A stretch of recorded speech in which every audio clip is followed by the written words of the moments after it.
네, 반갑습니다. 이렇게 또 이 행복한 안식일, 이 5월 첫 안식일을 맞이해서 주님 앞에 나온 여러분 모두에게 하나님의 은혜와 또 사랑이 넘치게 되기를 간절히 바랍니다. 네, 늘 열심히 나오신 분들 진심으로 감사하고 또 이렇게 또 마음 먹고 또 나오신 분들 주님께서 또 복 주시기를 간절히 바랍니다. 우리 우리 집사님 진심으로 환영하고 또 더욱더 건강 주시고 마음의 평안 주시기를 진심으로 바랍니다. 네, 이제 오늘 어느덧 4월이 지나고 5월 달이 됐습니다. 지난 4월까지 통계를 볼 때에 저희가 안식일 현재 출석하는 인원은 평균 39.2명입니다.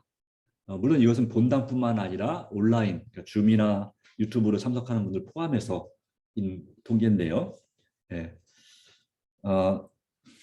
이 합해 표준이 39명인데 현재 39명은 넘어서고 있는 중인데 우리 목표는 45명입니다. 그래서 더 많은 숫자가 또 이제 참여할 수 있도록 더 간절히 기도해 주시고 또 격려해 주시길 바랍니다. 다만 이 침례자는 아직 없습니다. 원래 올해 2명의 합해 표준이고 우리 교회 5명인데 이제 앞으로 있을 2번의 전도회, 6월달의 전도회와 11월달에 있을 전도회를 통해서 또 여러분들이 열심히 활동하시고 기도하시는 가운데 여러분이 간절히 바라는 그 영혼들을 한 분 한 분을 주님께로 꼭 인도하시기를 진심으로 기원하고 또 바랍니다. 네, 또 참 어려운 중이지만 여러분들이 열심히 또 헌신해 주셔서 이 11조가 작년보다 300만 원이 더 나왔습니다. 현재까지 볼 때. 그래서 1,742만 2,275원 헌금을 여러분들이 함께 드려주셨습니다. 진심으로 감사드리고 하나님께서 이 11조에는 하나님께서 복을 주시는 것인데 쌓을 곳이 없도록 복을 주시겠다 했습니다.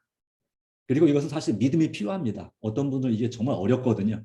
그럼에도 불구하고 그 어려운 중에서 특별히 그냥 수입의 일부가 아니라 온전한 11조를 드리고자 애쓰신 여러분들에게 하나님께서 더 큰 복을 주시고 아직 형편이 그렇지 못한 분들에게 하나님께서 믿음을 더해 주셔서 또한 이 하나님의 사업에 이 재정이 또 주님을 섬기는 종들에게 잘 쓰여질 수 있도록 하나님께서 여러분 삶에 안정되게 하시고 또 이 11조 생활과 헌금 생활을 통해서 하나님 앞에 또 사람 앞에 영광이 되고 행복이 될 수 있고 내 자신의 삶도 더욱더 윤택해질 수 있는 그런 삶이 되기를 간절히 바랍니다. 물론 11조도 중요하지만 더 그에 못지않게 중요한 것은 우리가 어려운 이웃들에 대한 소식을 들을 때 십시일반으로 그들을 돕는 것입니다. 또 어려운 형편 있는 교인들의 이야기를 들을 때 또 아픈 성도나 들을 때 우리는 그들을 위해서 마음을 다해서 간절히 기도해 주는 것입니다.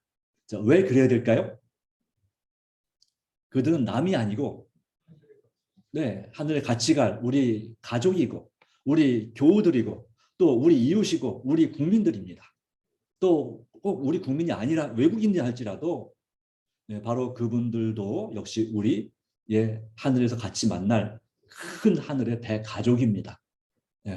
지금 이 시간에도 우리 포천교회에 계신 신종선 목사님이 이 폴란드에 가서 이제 우크라이나에서 이제 피난온 사람들을 돕는 일을 그래서 여러분들이 드린 그 헌금 중에 우리 교회에서 30만 원을 이제 돕기로 했습니다. 그리고 개인적으로 그렇게 또 보내신 분도 있고요. 그래서 그 헌금들이 아주 귀하게 사용되어지도록 전쟁을 만난 그 국민들에게 또한 하나님의 위로와 은총이 넘치게 될 것입니다. 또 여러분들도 그 영혼들을 위해서 정말 간절히 기도해 주셔서 속히 이 우크라이나의 사태가 끝나게 되기를 또 기도해 주시기 바랍니다. 그 전에는 아프가니스탄도 있었고요.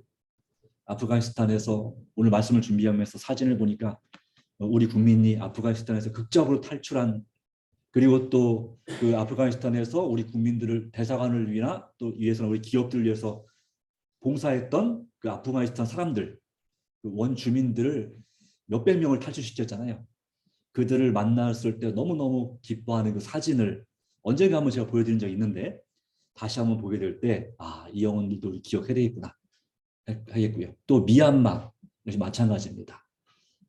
비록 나라도 다르고 민족도 다르고 피부도 다르고 또 사는 수준도 다르지만 우리는 한 형제로서 그들을 위해서 정말 간절히 기도해야 될 필요가 있습니다. 날마다 우리 가족만을 위한 기도가 아니라 우리 세계 민족을 위한 기도도 함께 해주시기를 간절히 바랍니다. 또 여러분의 헌신이 계속 이어져서 올해 정말 하나님 앞에 구원받을 영혼들을 기쁘게 드리고 또 우리 교회 출석하는 인원도 더 늘어나고 또 하나님 앞에 하나님의 그 창고에 정말 쓰일 그런 헌물이 풍성하게 넘침을 통해서 여러분 삶에도 큰 복을 주시기를 간절히 바랍니다. 네, 오늘 제목은 신실하신 약속의 주라고 하는 제목입니다. 여기 성경에는 미쁘시다라고 되어 있습니다. 미쁘시다는 말이 바로 신실하다는 뜻인데, 자, 성경 말씀 먼저 보도록 하겠습니다. 히브리서 10장 23절로 25절입니다.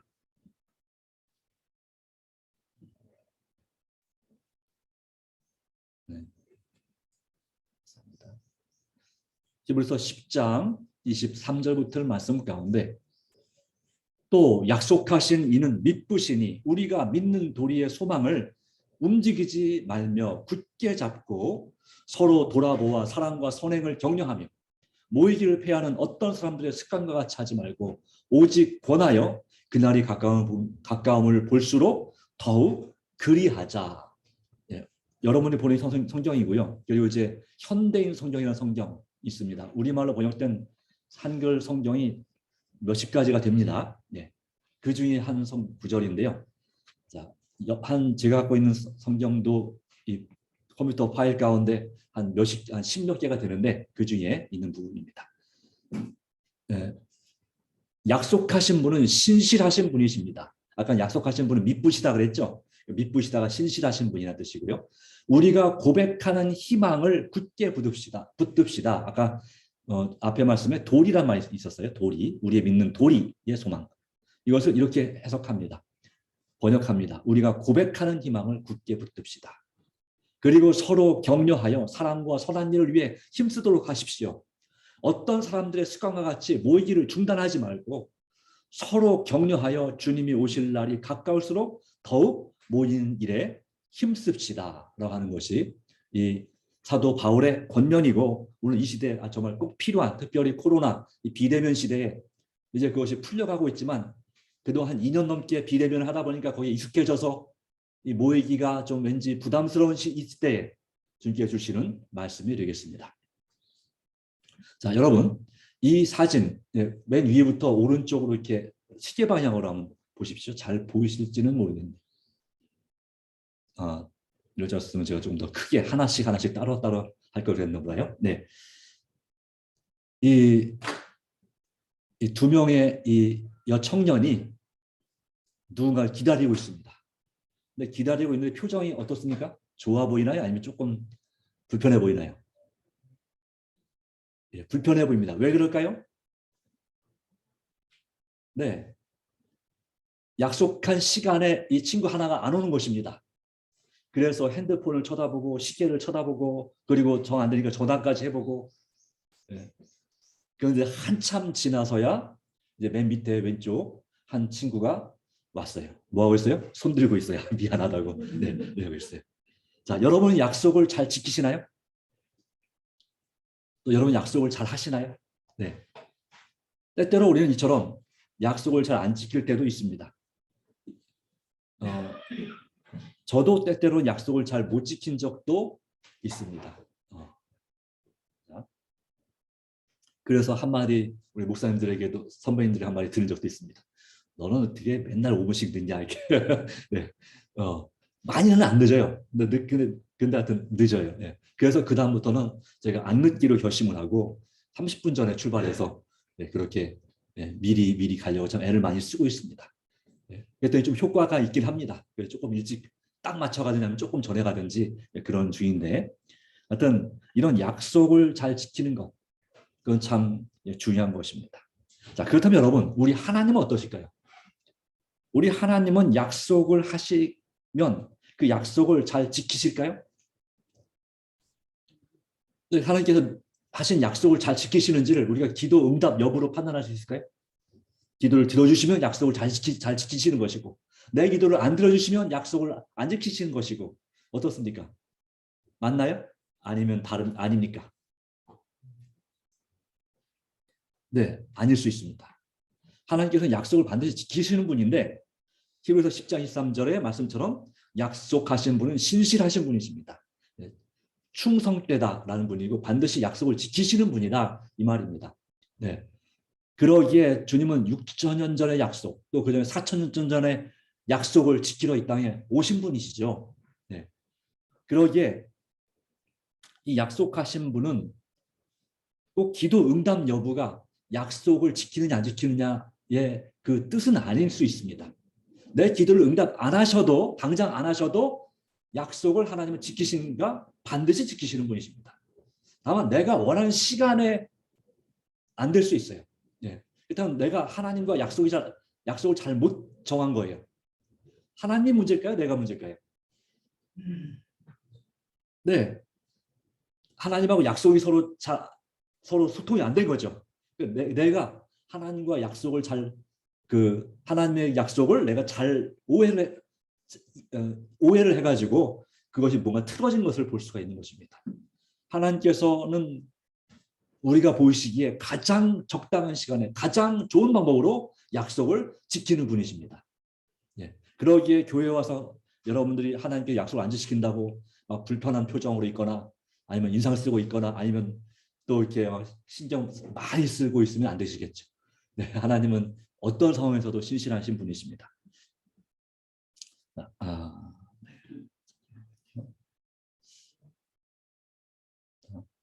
하나님의 약속. 하나님의 약속은 이 애굽에서의 구원, 가나안으로의 입경 들어가는 그 약속은 아브라함에게 주신 약속입니다. 430년 전에 주신 약속입니다. 그 약속을 그 다음에 또 그 아들 아브라함의 아들 이삭에게도 주셨고 또 야곱에게도 주셨고 또 그 아들인 요셉에게도 주셨습니다. 그로부터 이제 요셉부터 시작해서 200년이 넘는 세월이 흘러서 마침내 이스라엘 백성들이 1445년 기원전 1445년에 출애굽을 하게 될 때에 이것은 바로 하나님의 약속대로 된 것입니다. 430년 전의 약속이 마침내 이루어진 것입니다. 조금 줄어서 390년 만에 약속이 이루어질 뻔했습니다. 그런데 지도자가 준비가 안 돼서 지도자인 모세가 준비가 안 돼서 40년이 좀 더 미뤄진 경향이 있고 또 그들이 출애굽하자마자 한 2년 내로 가나안 땅에 들어갈 수 있었는데 그들이 하나님에 대한 약속을 믿지 못함을 통해서 하나님을 신실하게 의지하지 못함을 통해서 다시 40년이 미뤄지게 되어서 1405년에서야 이 가나안 땅에 들어가게 됩니다. 그리고 사람에게 문제가 있을지라도 죄에서 구원받고 그리스도 예수 안에서 구원의 축복으로 들어가는 일 바로 그 약속을 지키는 데 있어서 하나님은 어떠시다고요? 신실하십니다. 신실은 무엇입니까? 믿을 신자, 성실할 실자, 또 열매 실자. 그래서 확실하게 믿을만 하고 반드시 결과를 거두도록 역사하시는 분이시다 이런 말입니다. 하나님은 신실하고 약속을 성취하시는 일에 흔들리지 않으시기에 우리는 신실해야 하고 그 약속들을 받아들이는데 망설이지 말아야 합니다. 맞습니까? 네, 어떤 약속을 주셨습니까? 우리에게 재림의 약속, 부활의 약속, 또 소망, 바로 우리 몸이 다시는 썩지 않을 몸, 가장 영원히 죽지 않을 건강한 몸을 주시겠다는 약속, 또 우리의 품성을 예수님처럼 변화시키겠다는 약속, 또 내 모든 죄를 어떤 죄든지 진정으로 회개하면 그것을 확실히 용서해 주시겠다는 약속, 내가 하나님의 뜻을 따라 믿음으로 순종하면 나에게 쌓을 곳이 없도록 복을 주시겠다는 11조의 약속. 예. 그래도 뭐가 있을까요? 그 외에도 무수한 약속들이 있습니다. 네, 그렇죠. 여러분과 함께 고아처럼 버려두지 않고 여러분과 함께 하시겠다는 약속. 그래서 성경은 언약의 책입니다. 언약을 말로 기록해 놓은 것이 성경이죠. 책이죠. 네. 그래서 수천 가지의 이 약속과 언약이 이 성경 가운데 있습니다. 그 약속을 지키는데 하나님은 지킬 만한 약속만 하시고 그리고 그 약속을 한번 하시면 반드시 뭐 하신다고요? 이루시는 분이십니다. 그 약속의 주님, 신실하신 주님을 믿으시기 바랍니다. 그 주신 약속 위에 굳게 서시기 바랍니다. 그것이 오늘 우리에게 참으로 중요한 것입니다. 흔들리지 말라 그랬죠. 여기에 우리의 믿는 도리의 소망을 움직이지 말며 굳게 잡으라 말씀하고 있어요. 네. 로마서 15장에도 그래서 그 약속을 지키러 오신 예수님 15장 5절 읽어보겠습니다. 시작. 이제 인내와 위로의 하나님이 너희로 그리스도 예수를 본받아 서로 뜻이 같게 하여 주사 한 마음과 한 입으로 하나님 곧 우리 주 예수 그리스도께 아버지께 영광을 돌리게 하려 하노라. 우리를 오래 참아주시고 왜 오래 참으실까요? 만약에 여러분이 하나님이면 여러분의 자신에서 오래 참겠습니까? 못 참겠습니까? 네, 못 참을 겁니다. 그래서 인내 하나님이라는 것이 얼마나 감사한 일인지 모릅니다. 그리고 어떤 상황에서도 실제는 내가 잘못했지만 그래도 나를 뭐 하시는 분? 위로해 주시는 분이 위로의 하나님이십니다.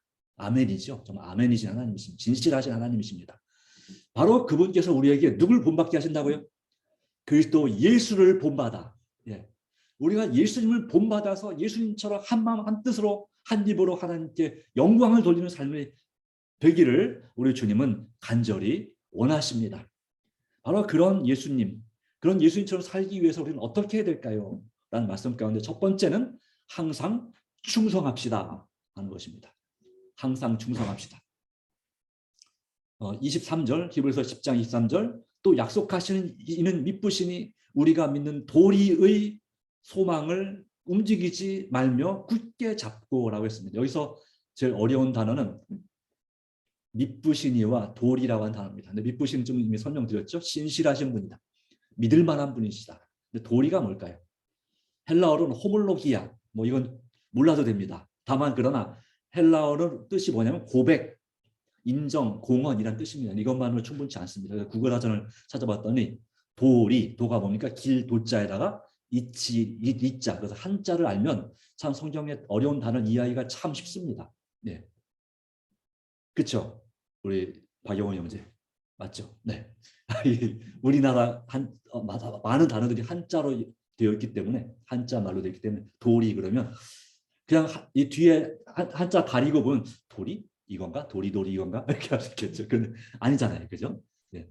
여기에 말했습니다. 사람이 어떤 입장에서 마땅히 행하여야 할 바른 길 또는 방법을 가리킵니다. 이것이 바로 도리입니다. 예, 뭐 도리천이라고 하는 뭐 도교의 사상도 있지만 그런 강이 있다고 도리천. 예, 그러나 뭐 그걸 떠나서 이 도리는 다시 바꿔 말하면 어떻게 볼 수 있냐면 이것은 진리 또는 확신 또는 진리의 확신. 그래서 그냥 진리가 아니라 반드시 실천되어져야 될 진리. 내가 반드시 순종해야 될 그런 진리를 말하는 것입니다. 예를 들면 하나님은 사랑이십니다. 하나님을 사랑하시니까 믿는 거죠. 그렇죠? 그러면 이것은 어떻게 해야지 이것이 나에게 정말 진리가 될까요? 내가 하나님께 나를 사랑하시는 걸 정말로 느끼고 체험해야 되고 나도 하나님을 정말로 사랑하고 하나님께서 사랑하신 사람들을 사랑하고 심지어 원수를 할지라도 용서하는 사람이 될 때 이것이 바로 우리 삶에서 도리가 되는 거예요. 네. 마땅히 행하여야 할 바른 길을 바로 실천하는 그리스도인이 되는 것입니다. 이것이 바로 도리입니다. 이런 도리의 소망을 굳게 잡으라 했죠. 바로 예수님께서는 이처럼 이 땅에 오셔서 바로 하나님 앞에 항상 충성하신 분이었습니다. 빌립보서 2장 8절 말씀 사람의 모양으로 나타났습니다. 이거 하나님의 명령이었습니다. 하나님의 계명을 깨뜨리지 않기 위해서는 반드시 예수님께서 이 땅에 오셔야 했습니다. 자기를 낮추시고 죽기까지 복종하셨습니다. 곧 십자가에 죽으십니다. 죽도록 충성하라 말씀하신 분께서 정말 죽도록 충성하셨습니까? 자, 왜 그분은 이렇게 항상 하나님 아버지 앞에 충성하셨을까요?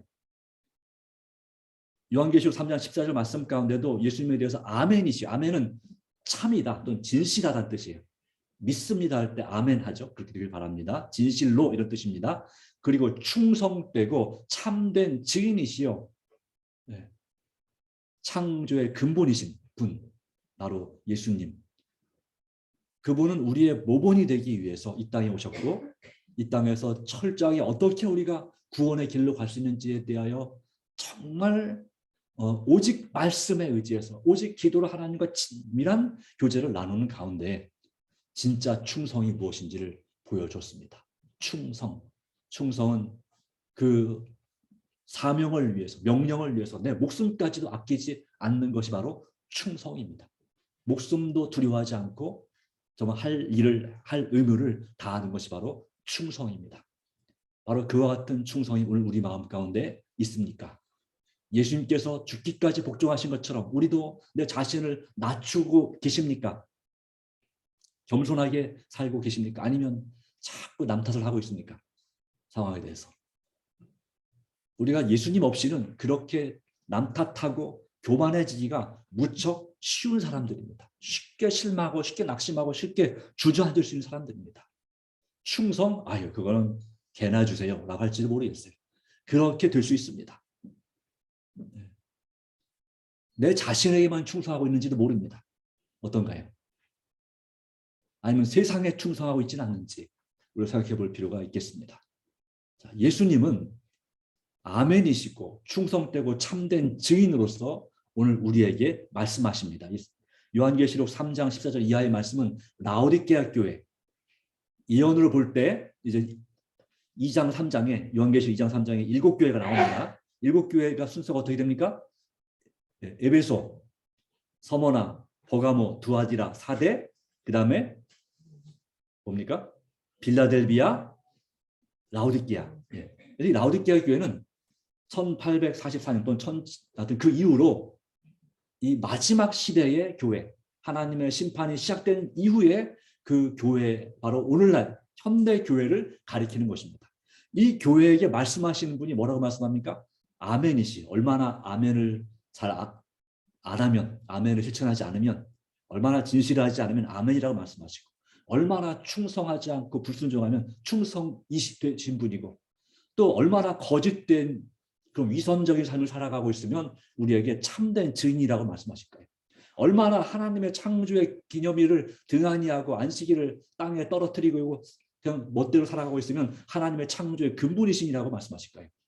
이 시대에 수많은 교회가 하나님을 예배한다고 하지만 바르게 예배하지 않는 교회가 얼마나 많은지, 그래서 주님께서는 이 시대 교회에 편지를 보내면서 그 편지를 쓰시는 분의 그 신원에 대해서 이렇게 주장하고 계시는 것입니다. 바로 그분은 항상 충성하신 분이십니다. 그러기에 오늘 우리도 주님의 말씀이 무엇이든지 믿음으로 충성하기를 원하시는 것입니다. 그러기에 요한계시록 2장 10절 말씀 같이 읽겠습니다. 시작. 내가 죽도록 충성하라. 그리하면 내가 생명의 관을 내게 주리라. 생명의 면류관이라고 되어 있기도 하고요. 네. 이것은 시들어지는 그런 월계수 잎사귀가 아니고, 원래 올림픽에서는 1등을 하면 그 월계수를 씌워줬어요. 베를린 올림픽에서 1935년인가요? 예. 그때에 그 손기정 옹 돌아가신 바로 그분이 마라톤에서 우승했을 때 이 월계수 잎을 씌워줬죠. 네. 그것은 고대 올림픽에서 그렇게 승리자에게 승리의 관, 물론 그것만 준 게 아니에요. 수많은 상이 주어졌지만 그들은 썩을 멸관, 썩을 관을 위해서, 명예를 위해서 그들은 달렸습니다. 그런데 오늘 우리에게는 뭘 주신다고요? 생명의 관을 주시겠다. 죽도록 충성하라. 그리하면 내가 생명의 면류관을, 생명의 관을 너에게 주겠다고 약속하고 계십니다. 그렇게 충성하기로 결심을 다시 한번 하시겠습니까? 네, 감사합니다. 충성된 해병, 네, 이라고 하는 예화가 있습니다. 몇 년 전에 이슬람의 자살 특공대가 레바논에 주둔하고 있는 미군 해병대 기지를 급습해서 수백 명이 죽든지 부상을 당하든지 하게 됐습니다. 그 소식을 들은 이 사령관인 사성 장군인 폴 켈리 장군이 즉시 현장에 쫓아가서 그 부상당한 해병들을 위로하고 또 그들에게 이 훈장을 수여했습니다. 정말 강인하기로 소문난 이 켈리 장군이었지만 훈장을 달아주는 그의 손은 떨리고 있었고 눈에서는 눈물이 흐르고 있었습니다. 근데 한 군인은 너무 심하게 다쳐서 병상에 누워있는 사람들의 그 병사들 가슴에, 환자복이지만 가슴에다가 이 훈장을 달아주고 있는 거예요. 그런데 한 군인은 너무 심하게 다쳐서 말도 잘 못할 지경이었어요. 자, 우리 군대 갔다 오신 분들은 아시겠지만 이등병이든 병장이든 장군이 나타나면 어떻게 될까요? 예. 예. 싫어 아니 자세가 자, 네, 네. 꼭 사단장이 아니라도 별 2개 사단장이 아니라도 이 대대장 또는 대대장만 만나도 딱 부동 자세가 딱 켭니다. 충성 딱 하게 되죠. 근데 이 연대장이 오신다 그럼 완전히 난리가 나죠. 완전히 부대가 뒤집어집니다. 막 대청소하고 난리가 나는데 이 사단장인 별 2개가 아니라 사성장군이면 사령관, 3군 사령관이 우리나라 별 3개입니다. 예. 총사령관이 별 4개죠. 대장이죠. 대장이 오면 이 해병대 사령관이었어요. 이 사람은. 그러면 어떻게 될까요? 병실에 누워서 또 막 어떻게든지 일어나가지고 경례를 붙이려고 할 겁니다. 예. 그런 상황이에요. 엄청나게 그런 그 장군을 만나는 건 대단한 명예입니다. 저도 군생활에서 딱 한 번 사단장을 만나본 적이 있습니다. 그 사단장님 앞에서 직접 브리핑을 제가 이제 휴전선에 근무했는데 그때 북한 땅을 바라보면서 여기 이렇게 우리가 경기하고 있습니다. 이렇게 제가 직접 브리핑을 저희 중대를 대표해서 브리핑을 한 적이 있었는데 엄청 떨리더라고요. 사단장 별 2개 저보다 키가 좀 작은 이 사단장이 딱 와가지고 딱 이렇게 서가지고 다른 사병들도 자네처럼 그렇게 할 수 있나? 네, 그렇습니다. 그때 제가 병장이었거든요. 병장이부터 어떻습니까? 병장님이 막 이러거든요. 자, 근데 마치 이등병처럼 딱 서가지고 이렇게 정말 군기가 듭니다.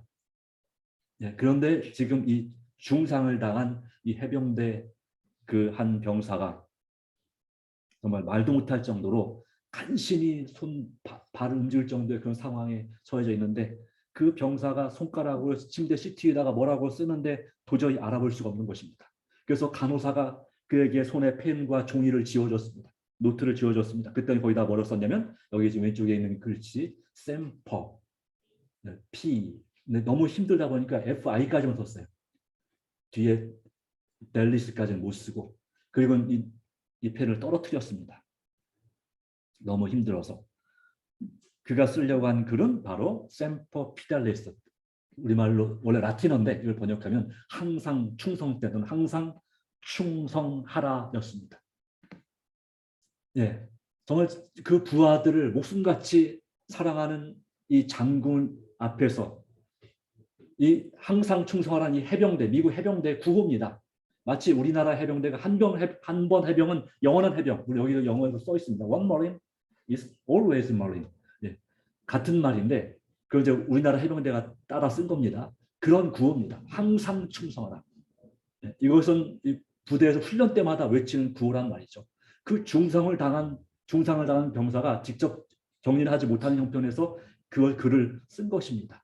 예, 말도 못하지만 나는 이걸 기억한다는 거죠. 항상 충성하라. 이것을 본 이 켈리 장군이 정말 그만 목이 메어서 울고 또 울었다고 하는 그런 예화가 있습니다. 여러분 이렇게 중상을 당한 그 한 병사도 정말 그 지휘관뿐만 아니라 나라를 위해서 이렇게 목숨 걸고 충성을 하는데 우리는 더 훌륭하고 위대하신 하나님 바로 총사령관 하늘의 사령관이신 예수 그리스도를 대장 중에 대장으로 모시고 있는 그리스도인들입니다. 그리스도의 군대입니다. 우리는 어떻게 충성해야 될까요?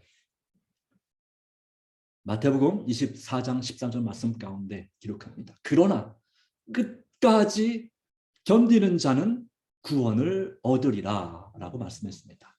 충성은 잠깐 동안만 하는 것이 충성이 아닙니다. 하루짜리 충성, 한 달짜리 충성, 1년짜리 충성할 수 있겠죠.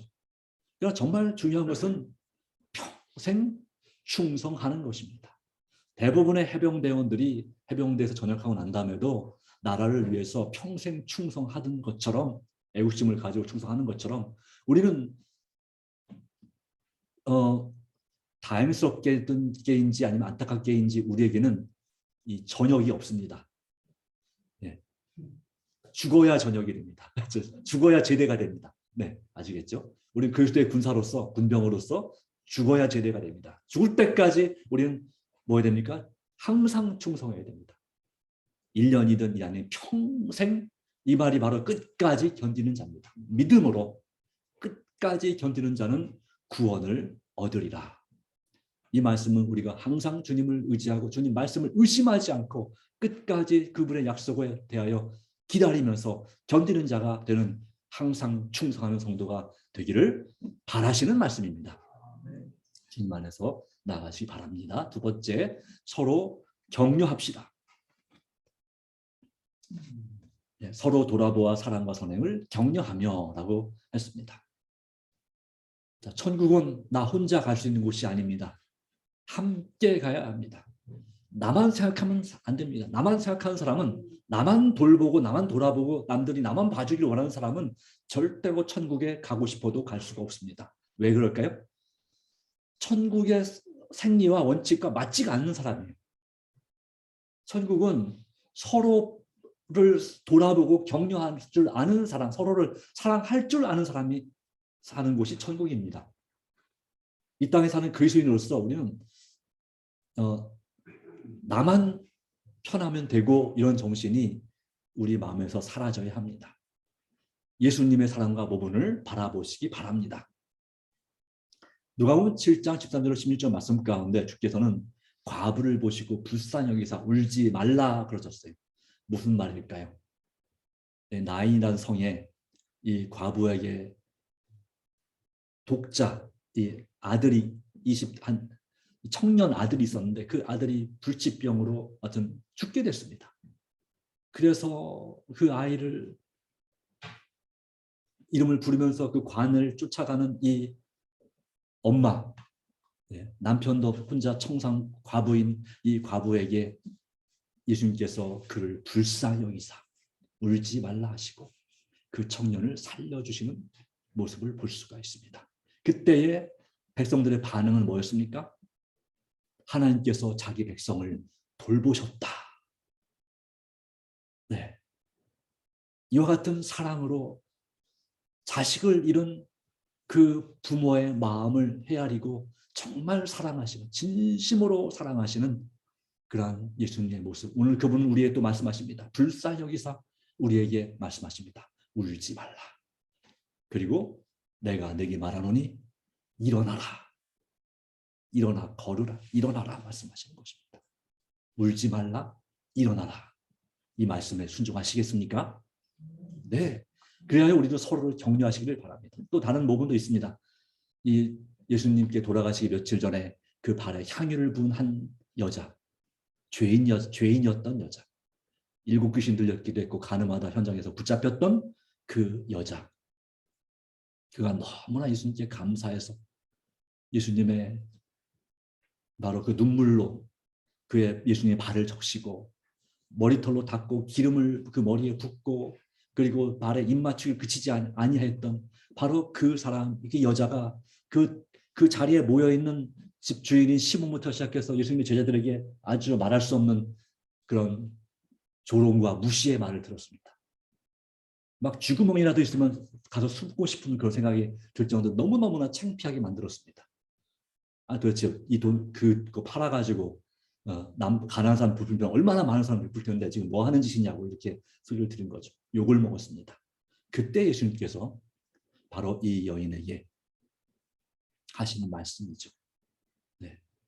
그 여자를 돌아보시며 그 다음에 여기 그다음 48절에는 내 죄사함을 받았느니라 말씀하고 계십니다.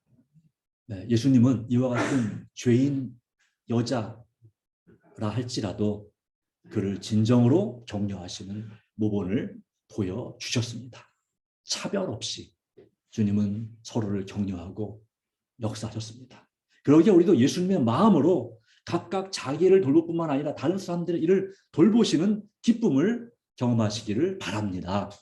네, 믿음 안에 견고히 서 있는 사람들은 그리스도인 품성을 개발할 기회들이 덜 유리했을지 모르는 동료 신자들 중에 어떤 이들이 의심과 낙담을 경험하고 있을지 모른다는 것을 결코 잊어서는 안 된다. 나만 생각할 것이 아니라 우리 교인들 중에 누군가는 의심과 낙담을 경험하고 있을지 모른다는 것을 결코 잊어서는 안 된다. 근데 참 어렵죠.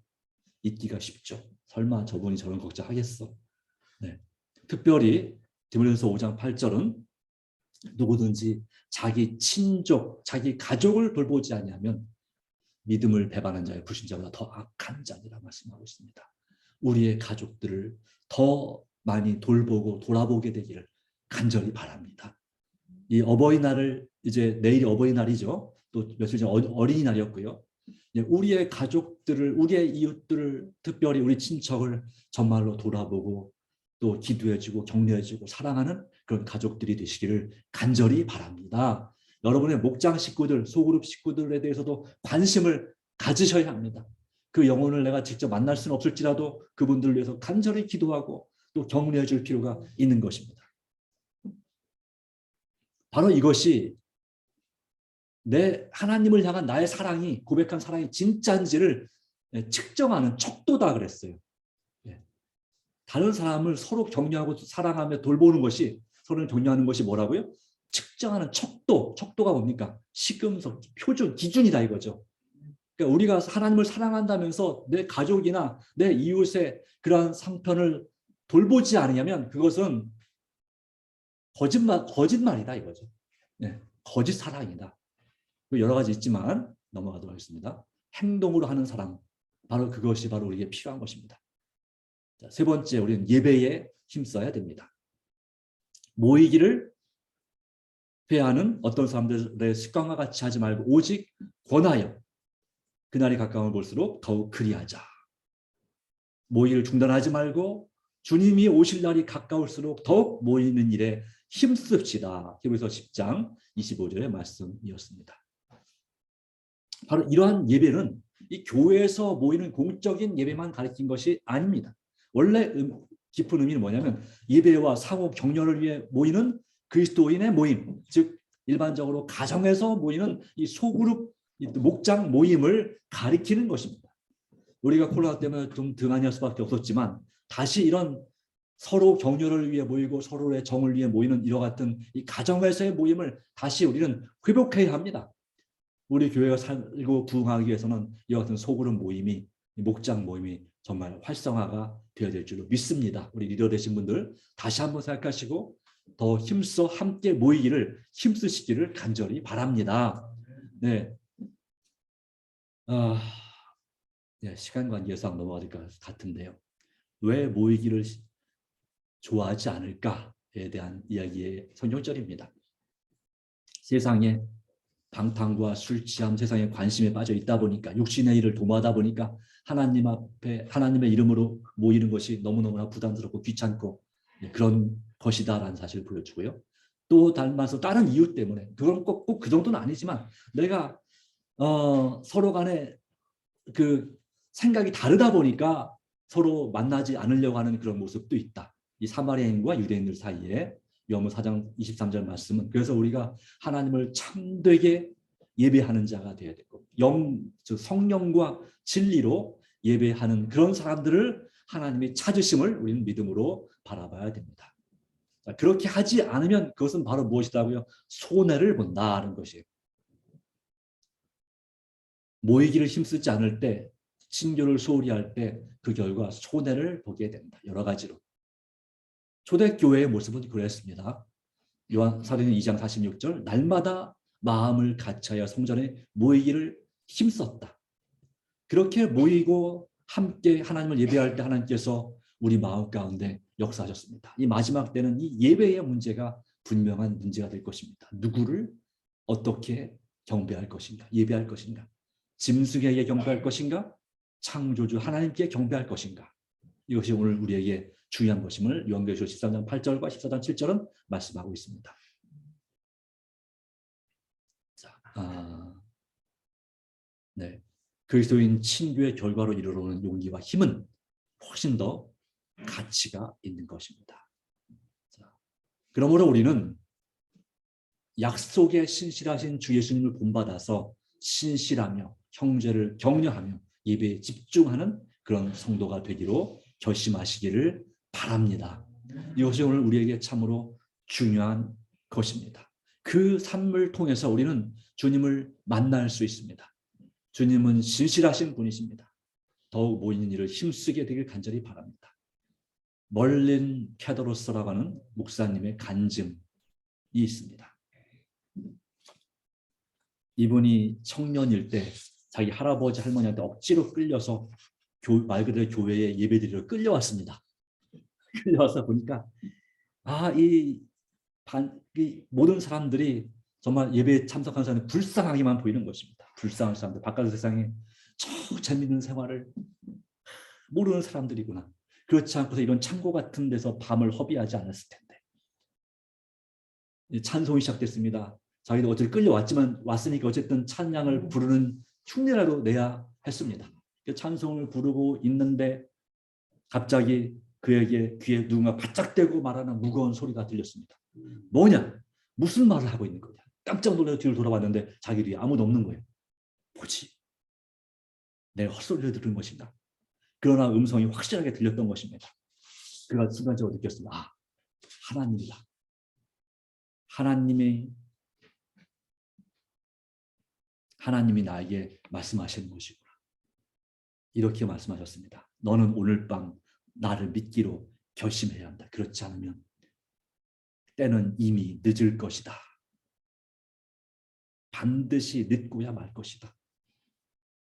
그 말을 듣고서 그가 그 말씀을 하신 분이 하나님이심을 알고 하나님은 바로 나를 알고 계시구나 하는 것을 깊이 느끼게 되었습니다. 마치 빛이 팍 비치는 것처럼 그렇게 깨닫게 됐습니다.